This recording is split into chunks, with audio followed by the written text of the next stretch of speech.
Hello guys, welcome back to our channel Rimpi digital creator. আমি রিম্পি আছি তোমাদের সাথে। আজকে আবার একটা নতুন সানডেতে নতুন আবার একটা ব্লগ নিয়ে চলে এলাম তোমাদের কাছে। দেখো সেজে গুজে বেরিয়ে পড়েছি বিকালবেলায়। দুপুর থেকেই বৃষ্টি হচ্ছে, ভেবেছিলাম বেরোতেই পারবো না, তাও দোনো করে বেরিয়ে পড়লাম। দেখলাম আকাশটা ঠিকঠাকই আছে, নেটে দেখলাম যে বৃষ্টির সম্ভাবনা নেই। সেই 8টার পর থেকে, 8টার আগেই বাড়িতে ঢুকে যাব। তো সেজে গুজে কোথায় এসেছি বলো তো? এসেছি সিঙ্গুর ডাকাতে কালী বাড়িতে। শ্রাবণ মাস পড়েছে, তো শ্রাবণ মাসের এই জল ঢালাটা দেখতে খুব ভালো লাগে। সবাই জল ঢালতে যায় সাড়ে সাড়ে, সেটা দেখতে খুব ভালো লাগে। তাই সেটা দেখার জন্যই কিন্তু এখানে এসেছি। আর ডাকাতে কালীর মন্দির আমি কোনোদিন দেখিনি, তো সেটা দর্শন করার জন্য নিয়ে আমি আর আমার বর কিন্তু চলে এসেছি। তো আমার সাথে ব্লগটায় থাকো আর দেখতে থাকো। এই দেখো, আমরা সিঙ্গুরের ব্রিজ ক্রস করছি, রেল লাইন টপকে ওপারে যাচ্ছি পুরুষোত্তমপুরে। এই যে ডাকাতে কালীর মন্দিরটা, এটা হলো পুরুষোত্তমপুরে। দেখো কত লোক, কত যাত্রীরা তারকেশ্বরে যাচ্ছে জল ঢালতে। তো আমি প্রথমে ভেবেছিলাম এখন বোধহয় শ্রাবণ মাস, তার জন্য বোধহয় এত ভিড়।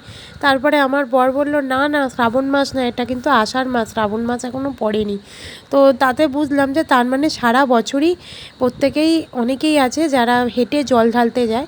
তো এই দৃশ্যটা দেখে আমার বেশ ভালোই লাগলো। এমনিতেও যারা জল ঢালতে যায় তাদের দেখতে আমার খুব ভালো লাগে, কত কষ্ট করে তারা অত দূর যায়। দেখো এই বলতে বলতে কিন্তু ডাকাতে কালীর মন্দিরে আমরা চলে এলাম।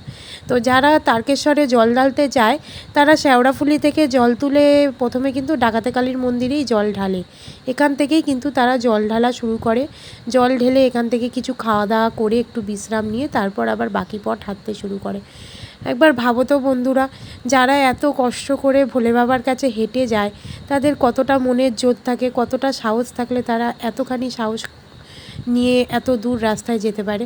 দেখো কত তীর্থযাত্রীরা বসে আছে, কত রাস্তা ধরে হেঁটে এসেছে, এসে এখানে অপেক্ষা করছে।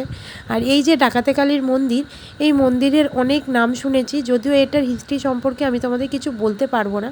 আমি অনেকের মুখে শুনেছি ডাকাতে কালীর মন্দির খুব জাগ্রত।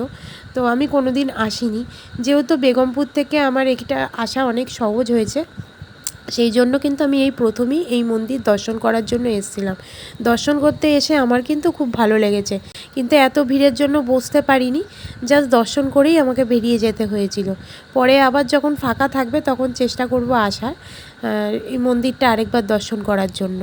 তো তোমরা যারা আসার জন্য ইচ্ছুক তারা আমার ব্লগটা দেখে কিন্তু আসতে পারো। এখানে দর্শন করে তোমাদের যদি ভালো লাগে তো তোমরা এসে কিন্তু এখানে যারা এখন অবধি দর্শন করে যাওনি তারা এসে কিন্তু দর্শন করে যেতে পারো। খুব ভালো লাগবে মন্দিরটা দেখতে, ছোট্টখাট্টোর মধ্যে খুব সুন্দর মন্দিরটা। আর ঠাকুরকে দর্শন করার পর দেখবে মনটাও ভালো লাগবে, মনটাও কিন্তু তোমাদের ভরে যাবে। তাই আমি চাই আমাদের এই সিঙ্গুরে তোমরা আসো, যারা দর্শন করোনি তারা এসে দর্শন করে যাও। আর মন্দিরে আসবো বলে কিন্তু শাড়ি পরেছিলাম, সচরাচর খুব একটা শাড়ি পরা হয়ে ওঠে না, তো শাড়ি পরে বিকালবেলা সেজে গুজে কিন্তু চলে এসেছিলাম। আর ঠাকুরের স্থানে আসবো, শাড়ি পরবো না, ওটা যেন একটু কেমন দেখায়। সবসময় ঠাকুরের স্থানে গেলে আমি একটু শাড়ি পরে সেজে গুজে যাওয়ারই চেষ্টা করি। সিঙ্গুরের ডাকাতে কালীর মন্দির কিন্তু দেখা হয়ে গেল, দেখে এবার আমরা চলে এলাম সিঙ্গুর জগন্নাথ মন্দির। এটা কিন্তু বলরাম বাটির দিকে পড়ছে, সিঙ্গুর যে ভিডিও অফিসটা তার কাছাকাছি। এই মন্দিরের খোঁজ অনেকেই জানে না, তো আমার ব্লগটা দেখলে কিন্তু তোমরা এই মন্দিরের খোঁজ পেয়ে যাবে। মন্দিরটা কিন্তু খুবই সুন্দর। আর 7ই জুলাই থেকে 15ই জুলাই পর্যন্ত কিন্তু রথ উৎসব হবে এখানে। তো তোমরা যদি কেউ চাও তো সেই উৎসবে জয়েন করতে পারো। আমিও যদি সুযোগ পাই আসার চেষ্টা করব। দেখো বন্ধুরা, জগন্নাথ মন্দিরে ঢোকার সময় কি সুন্দর একটা বাঁশের সাঁকো করা আছে। এই সাঁকোর উপর দিয়ে হেঁটে কিন্তু মন্দিরে ঢুকতে হবে। আর এই সাঁকোটাতে আমি বেশ অনেকগুলো ফটোশ্যুট করে নিয়েছিলাম, যেগুলো আমি তোমাদের সাথে শেয়ার করেছি, তোমরা নিশ্চয়ই দেখেছো। তো এটা একটা খালের মতন করা আছে, খালের উপর দিয়ে সাঁকো করা। তো এটার নাম হচ্ছে সিঙ্গুর জগন্নাথ মন্দির। বাট হ্যাঁ, একটা কথা বলতে পারি, এটা বলা উচিত নয়, তাও বলছি, আমি এই মন্দিরে এসে কোনো জগন্নাথের মূর্তি দেখতে পাইনি। কিন্তু হ্যাঁ, আমি রাধাকৃষ্ণকে দেখতে পেয়েছি, স্বয়ং প্রভুপাদকে দেখতে পেয়েছি, যার তৈরি হচ্ছে ইস্কন মন্দির। এটা অ্যাকচুয়াল ইস্কন মন্দির।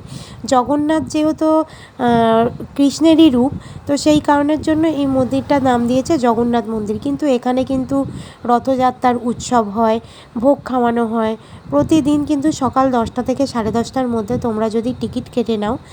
তো সেখানে ফোন নাম্বার দেওয়া আছে, আমার এই ভিডিওটা ভালো করে দেখলে দেখতে পাবে।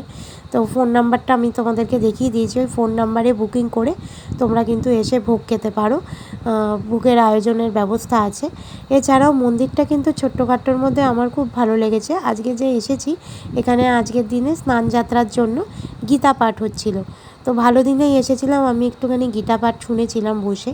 তো প্রভুপাদের ইস্কন মন্দিরের কথা তোমরা অনেক জায়গাতেই শুনেছো। প্রভুপাদে ইস্কন মন্দির যেখানে যেখানে হয়েছে উনিই করেছেন। মায়াপুরের ইস্কন মন্দিরে তোমরা যে বড় রাধাকৃষ্ণের মূর্তিটা দেখতে পাও, তো এইখানেও সেই মূর্তিটাই, সেম মূর্তিটাই আছে, কিন্তু এটা ছোট মূর্তিটা রাখা রয়েছে। আর মূর্তিগুলোকে সুন্দর করে সাদা ড্রেস পরিয়েছিল, এত সুন্দর লাগছিল দেখতে, অপূর্ব লাগছিল। মূর্তিটা ছোট হলেও, সিংহাসনটা ছোট হলেও খুব উজ্জ্বল করে ফুটছিল, খুব উজ্জ্বল করে লাগছিল। তো তোমরা এসে কিন্তু প্রত্যেকেই এই মন্দিরের দর্শন করে যেতে পারো।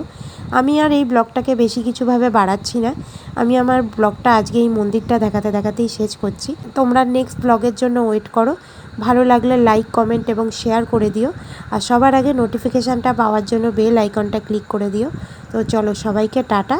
আর নেক্সট ভিডিওতে তোমাদের কীরকম টাইপের তোমরা ভিডিও চাইছো সেটা যদি আমাকে কমেন্ট করে জানাও, তাহলে আমি খুব খুশি হব। তো চলো, বাই।